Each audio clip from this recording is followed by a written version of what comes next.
میرے پاس ایک خاتون آئی، انہوں نے کہا میرا بچہ جو ہے وہ دودھ نہیں پیتا. تو میں نے ان سے کہا کہ بی بی یہ بتائیے، ان چیزوں کے نام بتائیے جو اس کے ابو نہیں کھاتے، ان چیزوں کا نام بتائیے جو آپ نہیں کھاتی، اس کی دادی نہیں کھاتی، اس کے دادا نہیں کھاتے، انہوں نے نام بتائے. چلیں دادی دادا کو چھوڑ دیں، امی اور ابو وہ چیزیں جو نہیں کھاتے، ڈس لائکڈ فوڈ کئی چیزیں تھیں. انہوں نے کہا میں جو ہوں وہ چاول نہیں کھاتی، ان کے ابو جو ہیں وہ چکن نہیں کھاتے، وہ یا فلاں چیز نہیں کھاتے، یا ہم جو ہے وہ فلاں سبزی نہیں کھاتے. اس قسم کی چیزیں بچے ہم سے سیکھتے ہیں. تو بچے جب چھوٹے ہوں تو ان کو ہر چیز ٹیسٹ کروائیں، بازار کی چیزوں کے علاوہ گھر پہ بنی ہوئی چیزیں.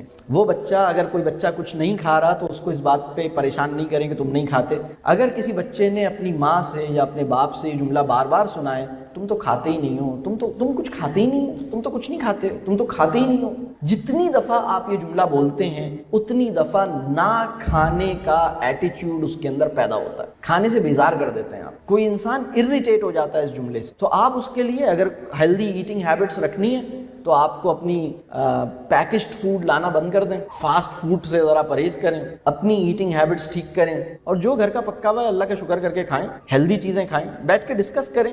اگر کوئی بچہ یہ مانتا ہی نہیں ہے، یا کوئی بھی انسان، یعنی میں نے ایک کسی سے پوچھا کہ بھائی آپ ہیلدی چیزیں کھاتے ہیں؟ ان کا سر میں تو بہت ہیلدی چیزیں کھاتا ہوں. تھوڑی دیر کے بعد میں نے دیکھا کہ وہ بیٹھے ہوئے پیپسی اور وہ چپس کے پیکٹ سے چپس کھا رہے ہیں. تو مجھے اندازہ ہوا ہے کتنا ہیلدی ہے. اس کے اوپر لکھا ہوا تھا ہیلدی ڈرنک، ہیلدی اسنیکس. تو بہت سے لوگوں کو یہ ریئلائزیشن ہی نہیں ہے کہ what is healthy and what is unhealthy. تو پہلے تو یہ ریئلائز کروائیں کہ یہ ہیلدی ہے اور یہ ہیلدی کیوں ہے، اور یہ انہیلدی ہے اور انہیلدی کیوں ہے. دوسری بات یہ ہے کہ وہ بچہ یہ ریئلائز، بلکہ وہ بچہ اس کی وانٹ اپنے اندر ڈیولپ کرے کہ I should eat healthy food. وہ بچہ جس کے اندر یہ ڈیزائر ہی ایگزسٹ نہیں کرتی کہ میں اچھی ہیلدی چیز کھاؤں، اس کو آپ زبردستی یہ کام نہیں کرا سکتے. یعنی میں اپنے بچے پر اپنی مرضی مسلط کر دوں، میں اپنی مرضی اور اپنے اختیار کے زور سے اس کو زبردستی اچھے کام کروا دوں اور برے کاموں سے روک لوں. میں انعام کے لالچ میں اس کو فجر کی نمازیں پڑھوا دوں، میں اس کو زور زبردستی کر کے برے کام سے روک لوں، کچھ لالچ دے کے کچھ اچھے کام کروا لوں. دیٹ از ناٹ تربیہ، دیٹ از ناٹ تربیہ. کیوں؟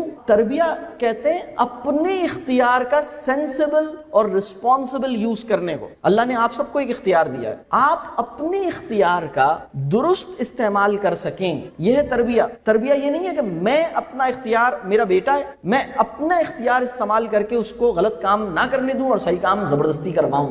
کتنے دن کروا لوں گا؟ ایک دن تو وہ آزاد ہوگا نا مجھ سے. ایک دن کہے گا اب میں بڑا ہو گیا ہوں، اب ہٹیں آپ. پھر وہ کرے گا جو وہ چاہتا ہے کہ وہ کرے. تو تربیہ یہ ہے، یعنی وہ اپنے اختیار کا درست استعمال کرنے کے قابل ہو جائے. یہ فوڈ چوائسز کے اندر بھی ہے، یہ لائف کی ہر چوائس کے اندر ہے، کھانے پینے کے اندر بھی یہی بات ہے. تو یہ کام کیسے ہوگا؟ یہ کام ایسے ہوگا کہ میرے بچے کا اپنے بچے سے بہت گہرا تعلق بنے، میں اپنے بچے کا پسندیدہ انسان بن جاؤں، اور اچھی چیزیں اور اچھے کام میری پسند بن جائیں. اب سوچیں کتنا آسان فارمولہ ہے. اچھے کام، اچھی چیزیں میری پسند بن گئیں اور میں اپنے بچے کا پسندیدہ انسان بن گیا، تب تربیہ ہو پائے گی اور میرا بچہ اپنے اختیار کا درست استعمال، سینسیبل اور رسپانسبل یوز کرنا سیکھے گا انشاءاللہ.